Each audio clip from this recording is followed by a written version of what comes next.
Welcome to the Authentic Cinema Podcast. Today we're going to be talking about Jonathan Glazer's 2023 film, The Zone of Interest. I'm joined as always by my good friend and co-host, Bob Lyren. Bob and I have been hanging out for about an hour now, trying to think of a way to frame this conversation. This incredibly profound and disturbing, haunting movie about the commandant of Auschwitz and his family. We've had 3 attempts, and this is our 4th attempt. The listeners don't know this, but it's been a while since we've been in the booth. We've been doing a lot of like housekeeping with the podcast and stuff, but also this is a tricky film. It's in my notes. Let's put it that way. It's in my notes. Yeah. Like it's hard. It's hard to talk about a film like this because it is so profound, and it's about a really, it even feels weird to say it's about a really serious topic. It's like, no shit, it's about the Holocaust. Yeah. So it's hard to start. It's hard to figure out your inroad to this conversation. Why did you choose, what made you want to do this film for this podcast? Yeah. Why do you think it's important that we do this film for this podcast? I mean, what drew you to it? Yeah, sure. The ACP question, as we like to call it, why'd you pick this film? Yeah. And I think that, Glazer is a director that we have both known about for a really long time, someone we both respect and admire his work. And I remember when I heard that he was doing a film about the Holocaust, it just immediately kind of piqued my interest. Like, whoa, Jonathan Glazer's doing a film about the Holocaust. He's a really, he's a compassionate, artistic filmmaker. And for him to take on any topic really, but to take on the topic of the Holocaust, I knew was going to be something worthwhile. And then as I learned more about the film, just through reading, catching little blurbs and doing Google searches, when I found out that it was about, this isn't a what we might call a traditional Holocaust story like Schindler's List or The Pianist or Life is Beautiful that's told from the Jewish perspective. This is a film about the commandant of Auschwitz and his family. I just knew from that moment, I'm like, whoa, that's, again, words fail me, but that's really, really profound and pretty heavy. And so I was, I wouldn't say excited, but I was definitely interested to see what Glazer was going to do. And when I watched it, I think I watched it the first time like 3 or 4 months ago, and I'm still thinking about it. I've watched it several times since, and it's a film that I knew once I saw it that it would just provide so many opportunities for interesting discussion because Glazer as an artist, he's incredibly capable and of doing a film that's, very unique. And we'll talk a little bit about his previous work in his filmography, but I think in this film, he succeeded in delivering something that with just incredible depth and feeling, and it's very challenging. And I knew that it would be ripe for a conversation for us. So that's why I picked it. I think the word challenging is key here. I think this is a very, very challenging film. I think this film, you come away from this film, and this film is going to challenge you. Yes. It's going to make you look at your own life. It's going to make you look at your own backyard, is what I'm going to say. And it's going to make you ask yourself, what's on the other side of my backyard fence? Right. And we had talked also about Glazer privately in our prep for the recording. Mm-hmm. And we talked about how he had done Sexy Beast, Birth, which I have not seen, Under the Skin. Right. And you and I talked about how we never felt that he has a very original visual style. His films are always very interesting, but we always felt like, gosh, they're kind of missing something. And I don't know what that is. I'd have to go back now and watch them post The Zone of Interest. But I am happy to say that this film, I think, is really his first total film. He just it's not missing anything from my when we're talking about just filmmaking as filmmaking. This is a masterpiece. This is an opus, I think we can say. I think you're right. I wouldn't, and I know I can speak for you, Mike. You're not the kind of guy that throws that word around lightly. Neither am I. But this film feels like it could be a masterpiece. It delivers. Yeah, it delivers. And I think that you hit the nail on the head when you said that, Glazer's previous 4 films, they're all interesting. They all have interesting themes about, and I think that the one takeaway from his previous 3 films, Sexy Beast, Birth, and Under the Skin, all 3 of those films have an element of human interaction, conflict, and compassion. All 3 of those films kind of deal with that. And as you said, they never fully realize what is capable in terms of expressing those themes. And that's what he does with the zone of interest. It's fully realized and taken to a place that provides a platform, frankly, for us to sit here and be like, how do we want to dive into it? I know that, Glazer historically, he was, he grew up, or he got his professional start in a peer group that we know very well, with guys like David Fincher, Mark Romanek, Michel Gondry, Spike Jonze. They were all these directors that came up in this music video and commercial environment from the mid 90s to the mid 2000s, where they were not only cutting their teeth aesthetically and in a skill way and learning the ins and outs of how they wanted to tell stories, but they were responsible for kind of shaping pop culture in that time. Yeah. And it's been interesting to see Glazer, a guy that has done some really amazing work on a smaller scale, kind of transition through 3 previous films to wind up here at the Zone of Interest. Right. And so, but like he's clearly a compassionate artist. He's someone that's interested in exploring themes and ideas, and to bring it back to the Zone of Interest, he has created something that is wholly unique. It's, again, you're going to keep hearing me revert back to this idea of like, I feel like words are failing me, but like, I feel like the word unique right now, the word unique is like our safety word. Right, exactly. When we don't know how to articulate what we're saying, like, it's very unique. Yeah. And it is a unique Holocaust film. I haven't seen every single Holocaust film out there, but this is, I've never seen one like this. It's really a film about themes. And you, you saved me, because once I picked the film, then I'm like, oh shit, now I need to figure out how to talk about this film. You saved me. And in a previous conversation, you were like, dude, this film is about the banality of evil. And I was like, whoa, yes. That sounds interesting. What's the banality of evil? And so now it was the first thing that popped into my head push when you out I of was the watching boat, this. and now you're like in the ocean now. And I'm like, so, if you want to, I don't know how we sort of tackle that. But okay, Mike, banality of evil. You've got 30 seconds. Go. Yes, but that was the first thing that popped into my head. And we should say that the banality of evil was essentially, it's a theory by the philosopher Hannah Arendt, who was a Jewish German, female Jewish German, essentially existentialist philosopher who had to flee Germany during the Nazi occupation. She wrote a book. It started out as a 5-article piece where she went to Jerusalem and covered the trial in 1963, I believe, of Adolf Eichmann, who was in charge. He was like the Nazis' logistics man. Right. So the name of the book was Eichmann in Jerusalem, a report on the banality of evil. Mm-hmm. And it's important to say that when that trial started, it's in Jerusalem. Eichmann was brought in, and before the trial, everyone was imagining that Eichmann was going to be this monster, right? And so literally like the boogeyman. Sort of right. He's like the boogeyman. He's this evil monster, this sociopathic murderer, basically. And he had to be put in, and this was amplified by the fact that he was put in this protective glass box, basically, so that no one would have. He's in Israel, right. So that, he's not assassinated for his own protection, but it also kind of put him on display in a way, like in a case. So like, we're going to put this monster in this glass box. It also created this sensation of like, he's so dangerous, we need to put him into a cave. Yeah.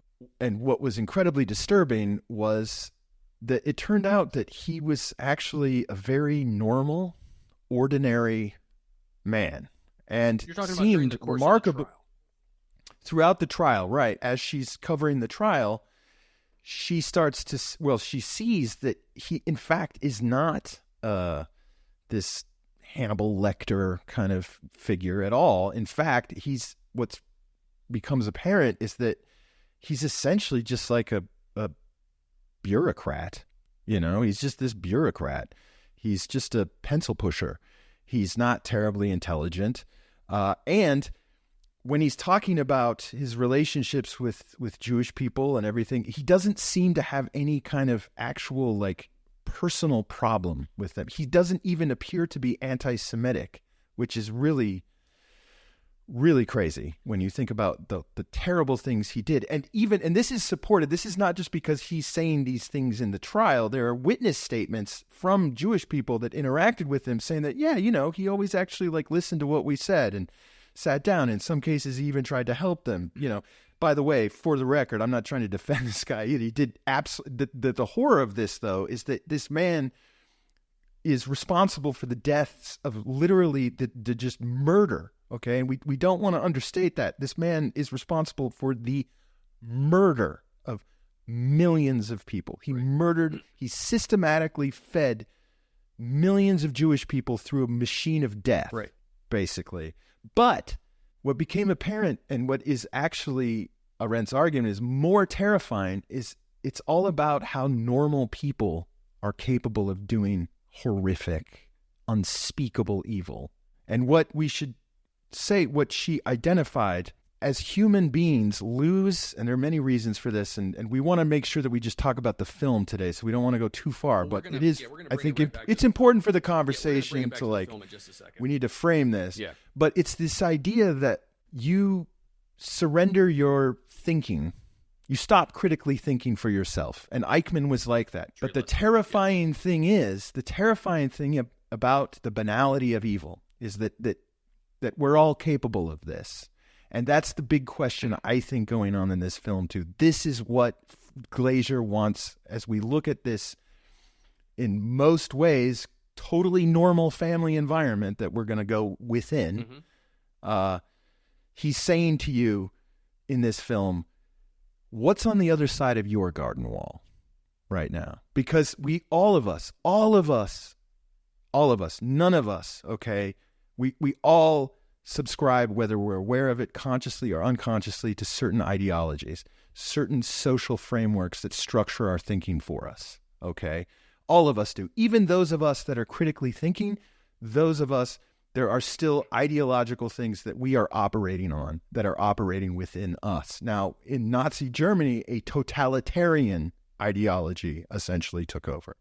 A racist Nazi ideology took over the population. And guys like Eichmann and Höss, Rudolf Höss, the commandant of Auschwitz, were guys that sort of surrendered to that ideology, that really, that operating system infiltrated them all the way. And again, this is an incredibly controversial idea, okay? Not everybody agrees with Arendt, but I do think that this is the position of Glazer in this film. He's looking at the banality of evil. I want to talk about, again, this idea of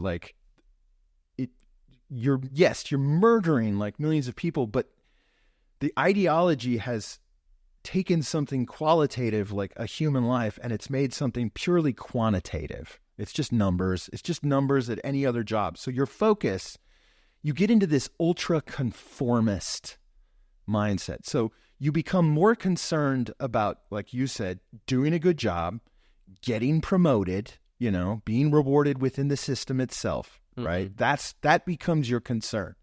And what it does is that it reduces your zone of interest only to the ideology itself. In other words, an ideology, a totalitarian ideology in a sense, it creates a zone. It is a zone within your own mind, basically. And that becomes your zone of interest. Is only what the ideology dictates that the zone of interest will be. Well, let me Does ask that make you sense? This. Yeah, it does. But I want to ask you a question, which I find it fascinating. You kind of just put out this idea. You're focusing on these words, the zone of interest, and I find it fascinating that what the Germans called the commandant's areas around these camps, they called them zones of interest. I know that your interpretation of what you're watching and what it made you think about was this idea of zones. And so, yes. But how does it play into the zone of interest? Is the film, do you think it's about different points of view, or is it about zones, or what is it about the zone of interest that piqued your your thinking? It's a play on all these zones, right? We have all these zones. We have the zones of the camp. We have the zones of the home. We have rooms within the home.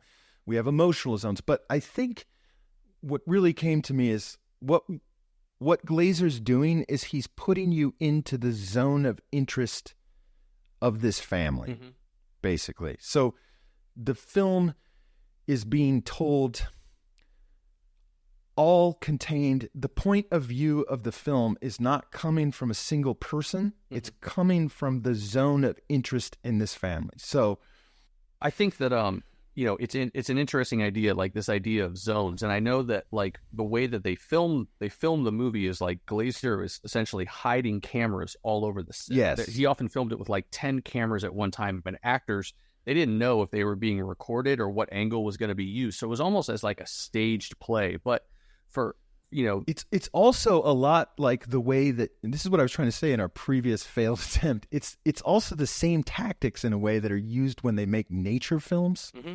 Like they'll set up cameras in the hopes that the snow leopard will walk by. They'll set it up on the feeding path, right? Like they know that the prey is along this area, so there's a good chance. So they'll set up cameras all around the zone, and then they capture the life that's going on. And that's what I'm trying to say, is that the film is filmed, and you brought this up earlier, and I think I'm going to bring it in now, sure. Which is, in our previous conversation, it reminded you of Kubrick. You said that this film had very like Kubrickian vibes to it. Yeah, right? Glazer has a kind of Kubrick vibe to him. He's like kind of like from a Kubrick school, like Fincher too. But like when you watch The Zone of Interest, or even if you watch some of Glazer's other films, like I told you in a previous conversation, I'm like, it just kind of feels like Kubrick, and I don't know why, but the audience. I have an idea why. I think I do have I have a theory why. This is what I think, and the film in particular that I think of, the Kubrick film I think of in relation to this, is The Shining. Mm-hmm. And the reason I think that is that in The Shining, Kubrick is showing you the action of the film from the point of view of the Overlook Hotel itself, right? It's a haunted house. It's the Overlook Hotel, but you're seeing the action of the film take place not from the internalized subjective point of view of any of the characters. You're seeing it from the haunting itself. You're seeing it from the building itself. It's a completely objective viewpoint, okay? Mm-hmm. And I think that Glazer is doing the same thing. The film is called Zone of Interest. He's showing you the actions of this film from the point of view of the zone itself, mm-hmm. if that makes sense. Mm-hmm. It's an objective view. Like I said, again, like a nature film. You're watching these things happen. You're watching the action unfold in this from this objective viewpoint. And this is really a bold choice. It's really, really a bold choice, because I feel like from that point of view, he's not telling you what to think about what's happening. Right. He's allowing these actions to unfold in front of you, but he's not telling you what to think. I think that what the overarching effect is that by choosing to film to present the film this way, with like there's no cuts to close-ups. There's no not really, no. He doesn't cut to a close-up of a person when they say a really important line to add emphasis to it, or use really creative camera work to try to like emphasize something that's happening. And I think that by filming it that way, like you made a great analogy to like a nature film. You're watching in much the same way, like the banality and unflinching horror of nature. You're watching it this way. It's a comment, and he's supporting and creating a foundation for this examination of the banality of evil. And it's really hard for the viewer to shake this idea that there's monsters living here. Like, no, there's not. Okay, this is a normal.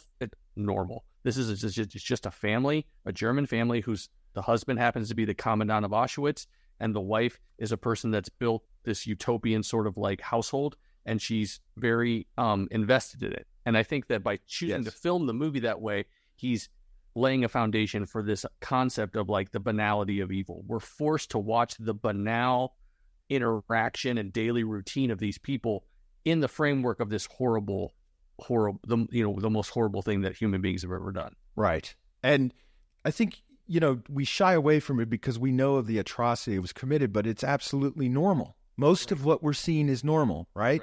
And within a certain ideological framework, he's a hard worker. He's under a lot of pressure. He's trying to do he's really trying to do a good job and innovate, and his wife is trying to raise the kids, and she's upset because she thinks that her kids are well taken care of and they've settled in, and she's put all this work into her garden, and now they're just going to have to up and go because he's got promoted. Well, no, she's not going to do that.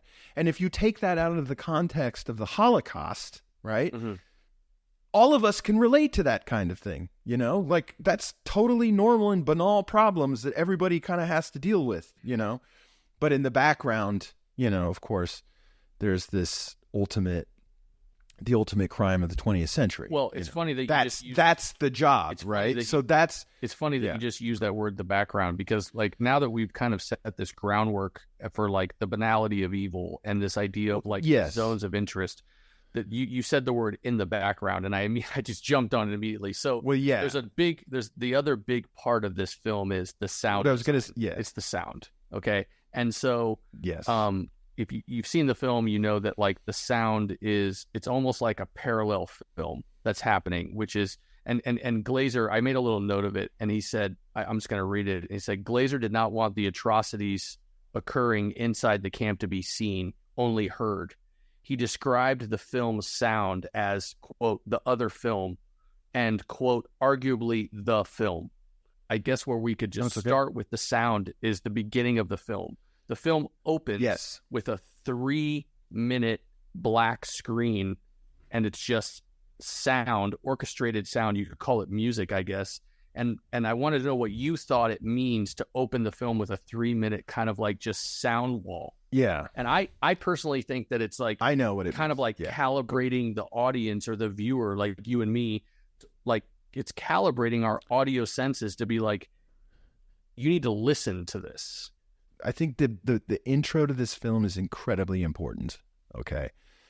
So first thing, what he's doing, first of all, with the sound, and we should talk about Michael Levy's score a little bit. It's one of the most brilliant film scores I've ever heard. It's so brilliant. And he's creating absolutely uncanny, weird, strange, haunting noises. It's really at the liminal edge of what is music and what is just noise, It sounds like ghosts.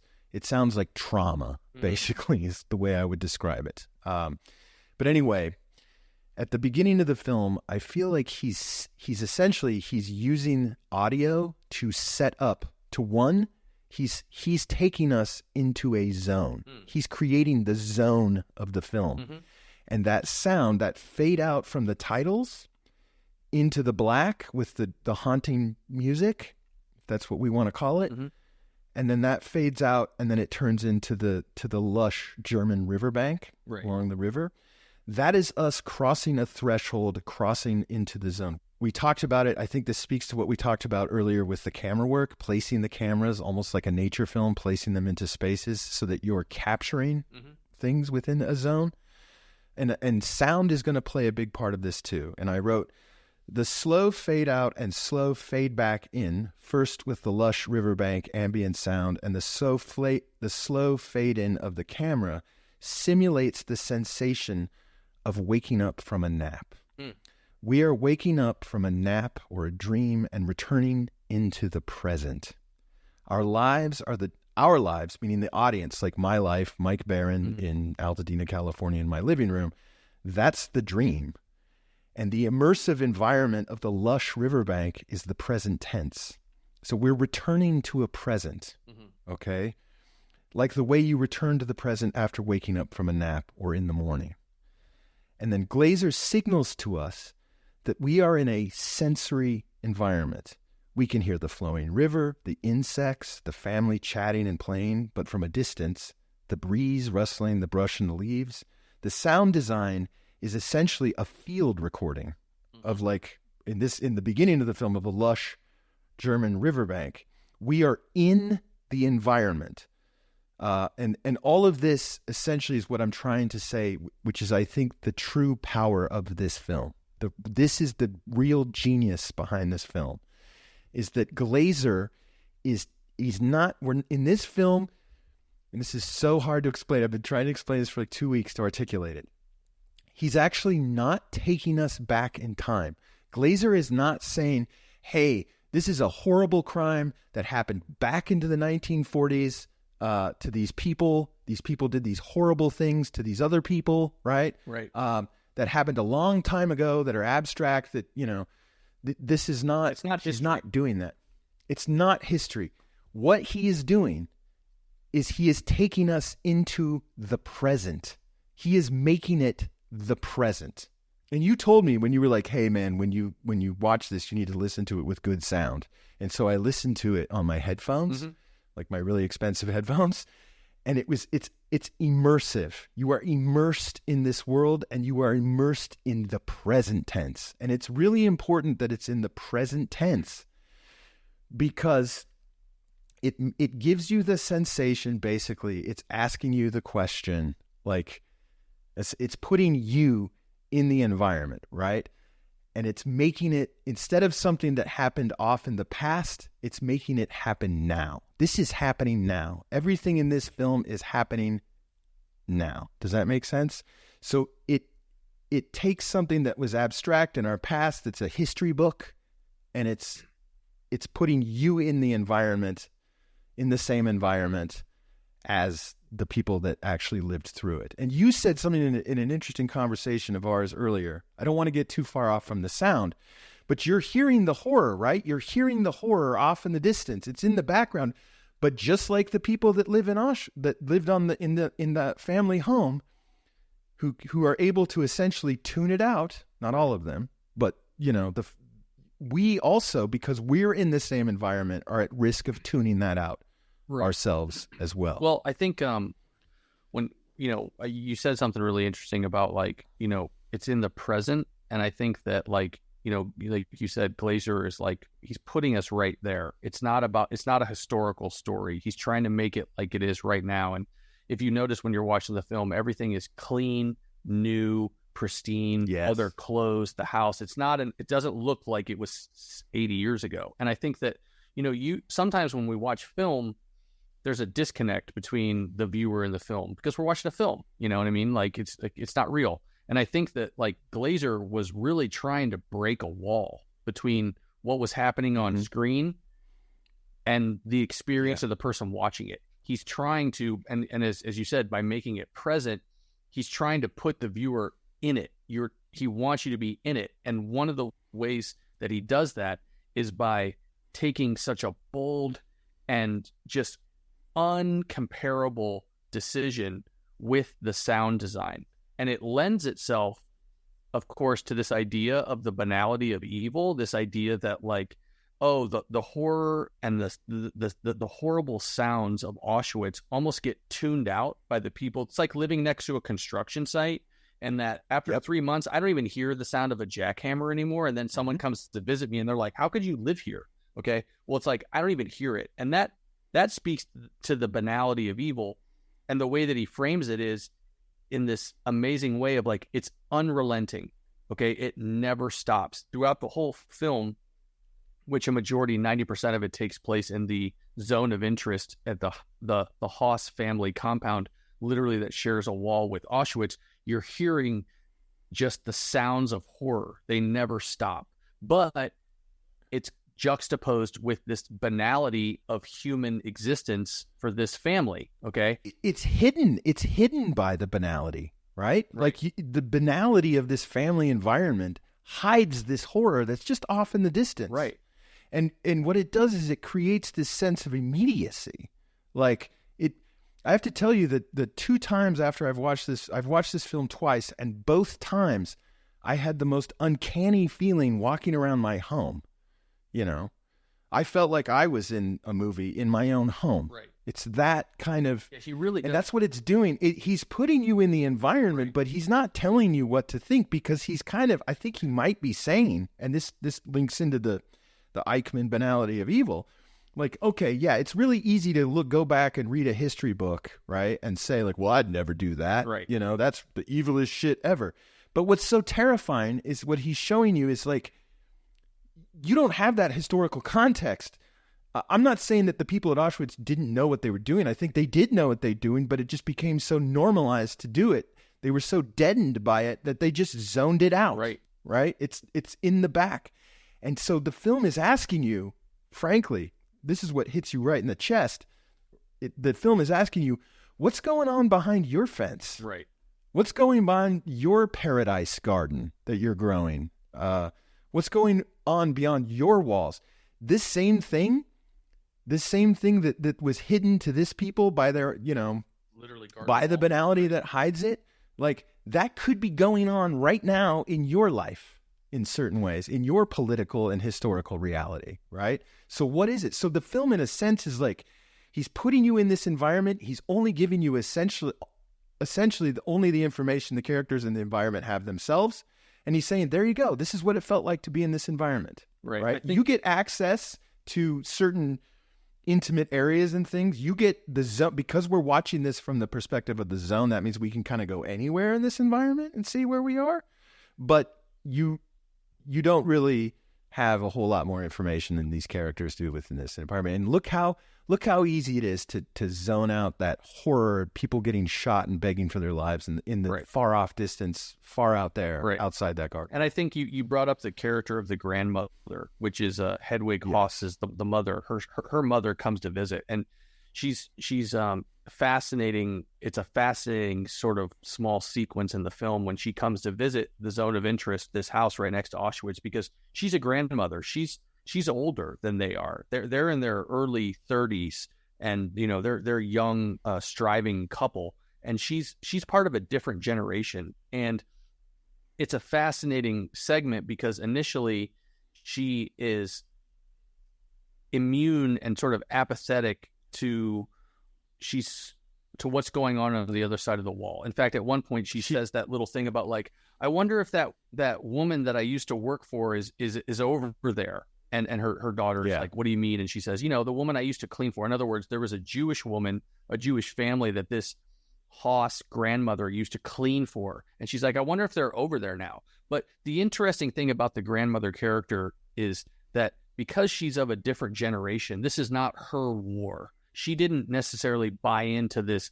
ideology, that she is immediately distracted by the sounds going on the other side of the wall, while her daughter is talking about the banality of what vegetables she's growing in the garden. You notice the grandmother keeps looking over her shoulder at these horrible sounds that are happening of people being shot and screaming for their lives.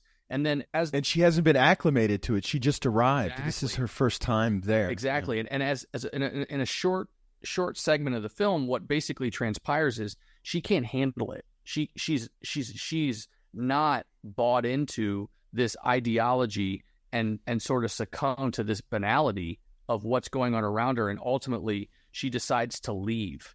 And it kind of leads us into naturally a conversation about Hedwig, the wife of Rudolf, who's sort of the mother of this community. And as she refers to herself in the film, the Queen of Auschwitz. But she has this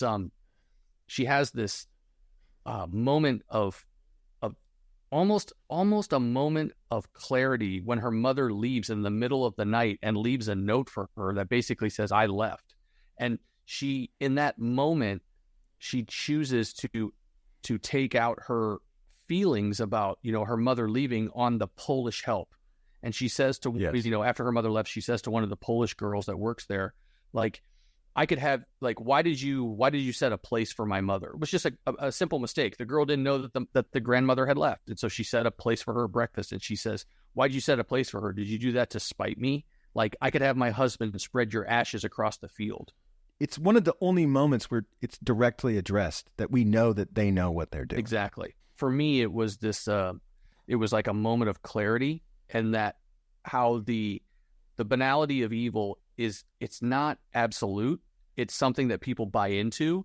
And then in their worst moment, like she was having a terrible moment when everything was questioned and she had this moment of panic or whatever you want to call it, she resorted to a really horrible line, a really horrible thought process. And I don't know if the conversation that I'm talking about, does it lead to a conversation about the garden itself, which is a really important part of this film, or the conversation about Hedwig Höss, the wife, the mother of the commandant? Like, where do you think Where do you feel like I think they're linked, inextricably linked. Okay, go ahead and tell me how. Well, because the garden is essentially, I mean, it's her passion project, you know, and it symbolizes to her kind of this sort of idealized, perfect utopia home that she's providing for her family, you know. And you know, if you ask me, like, Mike, what is the zone of interest? When we say the zone of interest, what is the film? What is the zone of interest? Well, the zone of interest for me is defined by the family. It's the family's zone of interest. We never extend beyond the family's zone of interest. Even when Höss goes up to Orienberg or whatever it's called for his promotion or whatever, we can go there because that's the family's that's within the zone of interest because they need to be interested in that. So we can go up there. Like, the limits of the zones that we're filming from it's always defined by the relationships in the family, basically. And the center of that zone of interest is the garden. That's sort of the spiritual, it sounds disgusting to say that, but that's the spiritual core of the family, is this garden. That garden, to Hedwig, symbolizes the health and vitality and the dream of their family. I think we both want to talk about the strange sequence that happens, and it happens when she's touring her mother through the garden. Right. And it's important to say that her mother, in the beginning, is a little bit over her shoulder because of the disturbing sounds that are going on beyond, but she's also incredibly proud of her daughter. And it becomes apparent that her daughter has lifted herself above the station of her parents in society. Like, her mother used to work cleaning the house of a Jewish woman. Family, right, exactly. Now, Hedwig is the queen of Auschwitz. Right. She has servants waiting on her every need. They have this beautiful home. And then, of course, we have this incredible garden that really is Hedwig, you know, in a way. Like, it's her. You know? There's all these little moments in that sequence about the garden, you know, like, you know, it's like, you know, when her mother's like, oh, is that the camp over there? And she's like, yeah, I'm going to grow the ivy so you can't even see the wall. Yes. like there's that fascinating sequence after they tour the garden and they sit down and they're sitting in the lovely garden. And it's interesting that the Garden of Paradise, of course, is literally right up against the wall of hell. So you have this image kind of Eden or of a paradise, and then an absolute horror on the other side. Right? And what you learn is that paradise is only coming at the expense of the horror on the other side. In a sense, it's almost like the machine behind that wall is generating that garden. In fact, it's not almost like that. It literally That's is. Literally what's going on. Literally the ashes of dead Jews are fertilizing the garden. I want to say there's this sequence where it after they have their conversation with the mother and Hedwig, then it goes into this strange, and it's what I love about this film, and when I say that Glazer is bold, it's because he does just really interesting things, and he breaks this out a few times in this film and does these really abstract things. Or sequences. Yeah. And one of them is the sequences of the flowers. We zoom in on these flowers. So it starts out and you see like this nice rose bush growing up a wall, and then you see it, but then we start getting closer and closer on these flowers, and then we're like inside the flowers, and it starts to become this grotesque kind of horror sequence, actually. Right. And then he cues the strange Micah Levy haunting music, and we're getting closer and closer, and it's too much. You know what I mean? It becomes grotesque. These our faces are essentially like shoved into these flowers. They're just shoved into it, and it becomes this image of obscenity. It becomes this like grotesque. More and more red. Exactly, and then it just goes red. The whole screen is encompassed in this bright red, obscene color, and it holds on it for like literally 30 seconds to a minute. You're just holding, and he cues up, like you said, this Michael Levy score. That's just, it's so alarming. The music is so alarming in that moment. And I think you hit it, is like the obscenity of what this garden represents, which I think lends itself to this idea that, like, as I said before, the grandmother character, she's not them. This is not her war. It's not her time. And it's not her present. Let me say that. She knows someone that could be on the other side of that wall. And she doesn't she may not like that person, or, she complains when she's talking to her daughter that she didn't even get to bid, or she lost the bid on the woman's curtains. Right. So I don't think that she necessarily liked that woman, maybe, but what maybe hits her is that it's the only time in the film that we know she's the only person in the film that might know someone, actually know an actual person, right, and have a relationship with a person on the other side. And then again, none of this is told to us, right? Right. We're not told to think this. This is only what I can imagine maybe is going on, and why she leaves is because she can relate that horror to someone, to a person. And then because she knows someone, that horror, she can't just drown out that horror. And I think that she can't. She can't, and she can't handle it, which, you know, there's a couple of shots. She's kept awake. The grandmother character is kept awake at night by the sounds of the horror of this machine that never stops. And she takes to like drinking. She's literally drinking from a bottle of vodka, like in her bedroom. Yeah. And she's all disheveled. And he cuts to shots of Hedwig and Rudolph sleeping soundly in their beds. Yeah. And well, she's peaceful. And then I think that what it represented to me, or what it made me think about, was when she leaves so abruptly without explanation, or she just leaves a note, it's devastating to Hedwig. It really rocks her. And I think what it does is, for a moment, it gives Hedwig a moment of doubt, almost like a little moment of clarity that's about to creep in. And she's terrified by that.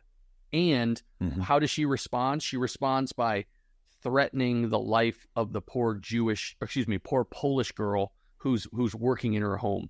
And you know, she says, like, I could have my husband spread your ashes across the field. And it's a terrifying moment, because it not only highlights the fragility of what's actually going on, but how fragile this banality of evil is. Yeah. And it also signifies that she knows what's going on. She knows, and she's bought into it, but she knows that she's bought into it. Right. In other words, she's not, I'm going to bring something else into it, but she's not just sleepwalking through this. Right. She is adhering to the ideology. She and her mother woke her up, right? And it's interesting that it happens at breakfast. Right? She's woken up in the morning. She's woken up from this dream. The day before was the dream, you know. Now she's woken up the next morning. So you brought up the sleepwalking thing, which I think will then lead into the conversation about the apple girl. But I want you to talk about the sleepwalking thing first, and then I want to jump in and talk about the girl that distributes the apples. Yeah. Well, okay. Yeah, I wanted to go second, but because I think... But do you want me to go first? I'll go first.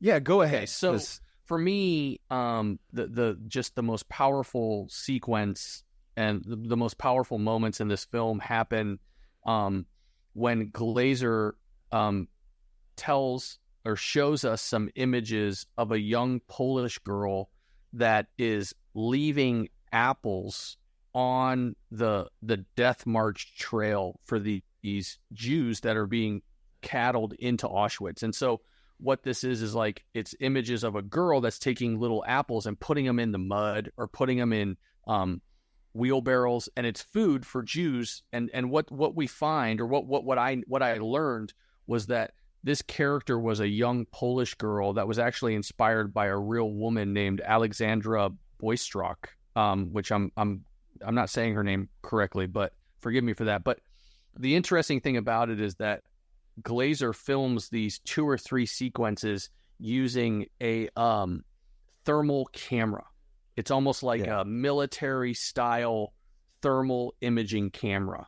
And it's definitely like 21st century technology. Oh, absolutely. He actually, I did a little bit of research. He actually borrowed the cameras from the Polish military. And this is the kind of cameras that you would see when you see, like, it's not night vision, it's the thermal imaging, when like the things with body heat or temperature appear white, almost like phosphorus style, like white against a barren black backdrop. And the girl, the fascinating thing about these 2 or 3 sequences in the film is that I learned that the girl was actually based on a real person. As I mentioned, it was a 12-year-old girl who was a member of the Polish Home Army. And in the film, the girl uses a bicycle to ride around to different points to put apples in the ground. And I found out that the girl was not only based on a real person, but Glazer met the real woman, Alexandria, before she died. And the bike that the girl uses in the film, the dress that she wears, and the house that she goes into were all actually Alexandra's stuff.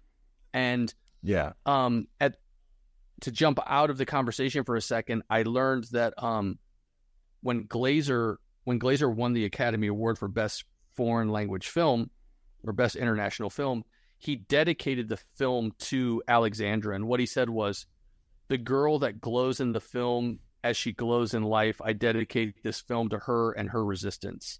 And it's just such a fascinating sequence. It is. It's actually heart-wrenching to watch. And it flies in it's essentially the counterbalance to this idea of the banality of evil, or this ideology that people are buying into, when you basically have a 12-year-old girl that's going out in the dead of night at the risk of being killed and putting apples out there for Jews that are essentially being led like cattle to the slaughter. And probably her whole family being killed. Absolutely. Too, And it's a very powerful sequence. I mean, I can't really do it justice. Let me just say that it really stayed with me. It really had a profound effect on me emotionally. And the way that he chose to film it, like she glows, as he said in his acceptance speech, the way that she glows in the film as she did in life. It's really almost angelic and otherworldly, which at the time, I guess I would say that it made me think about this idea that, like, it would take that kind of courage and compassion to be a part of something like that, to do something like that in the face of this evil and ideology. What I wanted to say about that sequence is the first time. So both there's only two sequences with I call it night vision, with the night vision girl, and both are triggered by the sleepwalking daughter of Rudolf Höss. And so that first sequence, I thought, oh, that's a really disturbing nightmare scene. Her unconscious is like, this is what she's dreaming about. That's what I thought. And then it happens again later on in the film. I was like, oh, that really is happening. That's not just the dream, like that's actually a real person. That's not her dream in the second sequence. But again, because of the style of the film, he's not giving you any information. We're just seamlessly kind of going in between these spaces, right? Like, and suddenly it's night vision and there's no explanation, like it's just like, oh, wow, this is different, And this is where I think I really admire Glazer. In a poetic sense, I think my initial interpretation still stands. It is both real and a dream. Or put more accurately, a nightmare. So it's both real and a real nightmare, right? It is both a Polish girl helping the resistance, right? And it's also a sleepwalking daughter's terrified unconscious. On the poetic level, both of these visions are true, I think. And I think that's why he filmed it like that. That's just my thought. We've talked about all these really sort of pivotal moments in the film, and by my tally, just in my mind, I'm like, well, there's two more things I want to talk about, and I don't know if you have some other things that you'd like to discuss, but essentially, I think we can kind of merge them together, which is the character of Rudolf Höss, the father, the commandant himself, but then also like how that translates or how that transitions to the end of the film, which is clearly like a very important part of this whole discussion. So I don't know, how do we want to talk about? I think we can talk about the end of the film, I think, and by extension we'll have to talk about Höss because he's the last image of the film. Right. It's just crazy because Höss, and here we are. He's a middle manager. Right.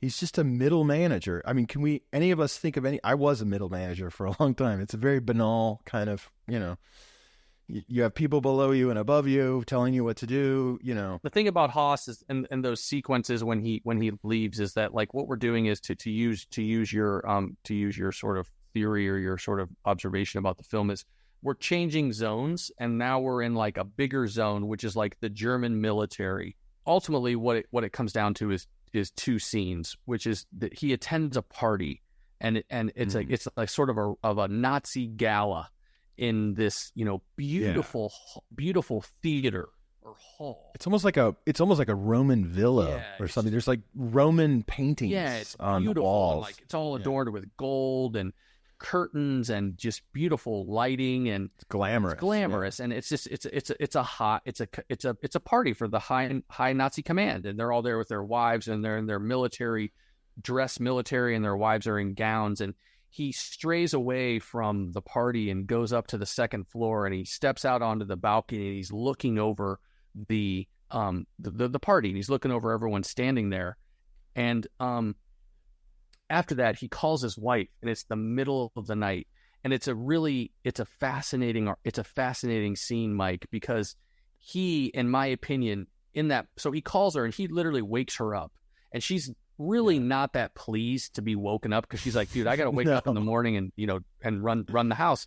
And he's like, well, I was calling to let you know that they're naming the operation after me. Isn't that amazing? It's going to be called Operation Höss, and I'm going to be in charge of all these different things. And she's not really matching his level of enthusiasm, and she doesn't care. Yeah, she doesn't care. Like she's over it. And to me, it just it hit me like a ton of bricks, because what he says to her is, she says, well, how was the party? And he's like, well, to be honest with you, I wasn't even really paying attention to who was there, because who was there? I wasn't paying attention. Who was there? I wasn't paying attention. And he's like, all I could think about was how I would gas them. And of course, that would be very difficult, because this theater has really high ceilings. And at that moment, I realized, I'm like, it's like he's reached the apex, or, in our terms, like nadir of his ideology, where like he is now completely in this banality of evil, where he is now thinking about like, well, if I had to gas all these people, how would I do it? He can't help but think about the pragmatic elements of gassing a theater full of his own colleagues. Like, that's where his head goes. His head is only concerned about logistics. Right. And you're absolutely right. And the other thing about him is, he's at this glamorous, party. All these, the elite are all there. Want to be at, because this is where you get to. He has the opportunity to rub elbows with people. And what is he doing? He's just kind of like awkwardly standing around. He's not really talking to anybody so much. He goes and talks to, I think, is probably Mrs. Pohl, deliver the message from his wife. It's a little awkward. Then he kind of awkwardly stands with another guy. And, and it's because you're absolutely right. He doesn't have he doesn't have any charisma. He doesn't have any like joie de vivre, right? He's like, he's like Eichmann. He's a functionary. He's a bureaucrat. He's a middle manager. His only concern is, this is a big room. I wonder how I would gas everybody in this room. How would you do it? You see, but he's also a dutiful employee. He's always thinking about how to improve productivity. Right. Even, I don't have time to celebrate. I've got to figure out how to improve the productivity. Right. Yeah, he's this boring, totally boring, banal man who's also, this is the message of the film. He's no longer, I hesitate to say he's not a person, but he's not anymore. He's just another apparatus. Which is interesting, because it's juxtaposed with arguably like the most profound moment in the film, which is the last sequence, which, you've obviously, if you're listening to this podcast, you've seen the film, but Höss, he leaves his office and he's walking down a spiral staircase, and he stops, and he has a moment where he's like he doesn't feel well, and he literally starts gagging like he's about to vomit, and he actually like spits up, and he stops in the middle of this empty corridor. It looks like he's just like in a building by himself, like an office that's been like a beautiful mausoleum office that's been shut down, and he's the only one there. And the only light that's illuminated is like right on him in the hallway, and otherwise he's bookended by two dark corridors. And he looks to the left, and as we know, the film cuts to what is literally present day Auschwitz Museum. Yeah. Yes. And it's the first time I saw the film, I was so confused and jarred by what I was seeing. And then on subsequent viewings, once I understood what I was seeing, I let it kind of sink in. But what Glazer did was take us out of this film and take us to the museum at Auschwitz of a cleaning crew coming in and cleaning what essentially is the hallway that in the film Höss is looking down. which is now Mm-hmm. a glass hallway that has the artifacts of the Holocaust, like all of their suitcases or all of their shoes, Jewish victims of Auschwitz, all of their personal belongings are on display for people that want to visit the Holocaust Museum at behind glass. Behind glass. He didn't create this environment. This is the actual Auschwitz Museum. And it switches to almost to like a documentary. Yeah, it switches almost like a cleaning crew. Right. There's a cleaning crew coming in the morning to vacuum and dust. And then it's incredibly jarring, and then it cuts back to Höss, and he turns around and walks down the stairs, and the film ends. It made me think about this idea of space and time. And, you know, there's this concept of like time is a flat circle, and everything that we do, we're going to do again, and everything's going to be repeated again. And for me, when I saw the shot of Höss looking down the hallway, another thing I thought was that, is he looking into the future, or is Glazer telling, what it made me think or made me feel was that Glazer's telling us this isn't that far into the future. Höss can almost see it. Okay. Yeah, it's still here. It's still here. In the present. Exactly. Yeah, that's my whole thesis. Yeah. So you picked on something, the time is a flat circle thing. Mm-hmm. It made me think of Nietzsche's eternal return, the staircase. Okay. And the eternal return is similar to the flat circle idea, whereas like all of time is going to repeat itself for eternity over and over and over again. And it's a lot of things. A lot of people don't know if it's an ontology of Nietzsche, if he thinks that's literally how the universe is structured, but at least what it is, it's a way of looking at your life. So if you're going to live the same life over and over again, right, through eternity, well, when you think about that, you might want to start living your life better, because you're going to have to live the same life over and over again. But to me, the way that he goes from one level of the staircase down to an identical level of the staircase is you have this man who is trapped in this kind of purified, crystallized loop of the sameness, of pure sameness, right? And so for me, it was an image of hell, basically. Rudolf Höss is in this hell, but a hell of his own making, right? A hell, this is the final sort of extension of the Nazi ideology pushed to its absolute limit. It's just a staircase of sameness. No matter what floor you go down, you're always just going to always be on the same floor, right? Mm-hmm. And I think that triggers it. Why does he vomit? I don't know. Like, I think, honestly, part of me interpreted his vomit as a vomit of relief because he dodged a bullet, because he was almost separated from his family. And now he got everything he wanted, and it overwhelms him, right?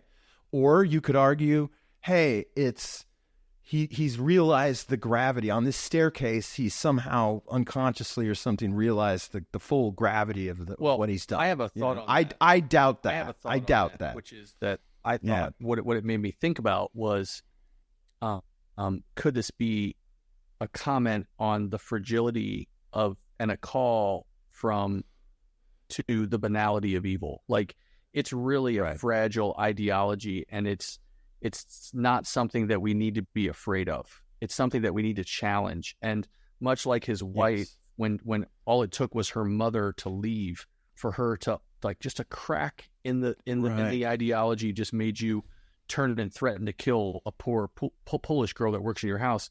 He just, like, once he reaches that apex that I talked about, which is like this disgusting moment of your life where you have now almost ceased being a human being, right after that, you have this little crack in the veneer that shows you just how fragile this is, and it makes him physically ill. Like, it's I thought, or it made me think that, like, maybe Glazer's telling me that it's not something to be afraid of. You just need to challenge it. Like, this, look how fragile these people actually are. They're just bureaucrats. It's nothing that we can't overcome together. We have a responsibility as individuals and as societies to challenge when these things happen, but we can do it. I want to be very careful what I say here, because I have never personally visited Auschwitz. I've known people that have, and they said it's just absolutely profound to go there and stand in that space. Okay. But I feel like the images that Glazer is showing us in there, is I think he's also saying to us, like, hey, you've just spent like an hour and a half I put you into the environment. I just put you into the present tense, okay, of this place, and the danger here is we actually can't let Auschwitz just turn into a museum. We have to if we really want to learn the lessons of Auschwitz, if we want to break this cycle, this loop, right? This loop of trauma, then we also need to break out. We cannot let this just become a museum. We need to live in the present. We need to examine our own present. And this will be the last time I come back to this. We need to see what's beyond our garden walls, okay? Because if we don't, then we're just like a cleaning crew. We're just sanitizing history, right? We're making it digestible. If we really want to learn the lessons of this, you can never digest it, right? You can never digest this. And again, so he's taking you out of the present of Auschwitz into the presence of Auschwitz again. He's doing it again, right? But this present of Auschwitz is a museum. And I don't know. I know again, I haven't been there and I don't want to render judgment. I'm not trying to downplay Auschwitz. I think there can be no substitute, I'm sure, to going and actually walking around in those spaces, But if we're watching it on a film, on a screen, okay, it's not enough just to look at a museum piece, right? We need to understand. We need to put ourselves into the environment, and we also need to question our own environments all the time, or we run the risk of committing the same crimes that the Höss family committed. I think that we started this conversation 3 times and had to start re-recording it 3 different times. And I think that it's just as difficult to kind of end it because we don't really know how to, like, what do you say? How do you end it? And I only had one. We don't want to be trite. Exactly. We don't want to exactly. And I had one, and because this is the Authentic Cinema podcast, I have one thing that I think might be able to give us a little bit of closure on the conversation, which is I was reading a little bit about the film and I saw that Alfonso Cuarón, who's a director that's done like Children of Men and Y Tu Mama Tambien, and he's definitely a filmmaker that we will probably talk about on this podcast. He said about the Zone of Interest, he said that it was, quote, probably the most important film of this century. Yeah. And I just thought that was a really profound endorsement, and from a fellow authentic filmmaker and someone that tries to push himself to use the medium of film to tell stories in a unique way. And for him to come out and say that he thinks that this is probably the most important film that's been released so far this century, I think is a glowing endorsement and something that we've tried to kind of tackle. And I think that my closing thoughts on the film are that not only is it authentic and wholly unique, it's something that provides so many roads to examine not only the film itself, but about yourself. And Glazer succeeded in making a film that actually resonates with an individual. He broke the wall between the screen and the person watching it. And I think that that's just a profound achievement and something that I'm just thankful that I got to watch and talk to you about on this podcast. I would say that, the power of this film is that this film is about now. It's about right now. And that's how I'll leave it. Bob, thank you very much. We will be back. We should have 2 episodes coming out. So the podcast is now up on YouTube and Spotify. You can support us only by pressing that subscribe button or the follow button, and we'd really appreciate it. And if you enjoy it, I always say, like, if you enjoy it, tell a friend. If you hate it, tell an enemy. Just tell someone. All right, Mike, thanks a lot. Bob, thank you. Have a great week, man. Take care. I'll talk to you soon. Take care.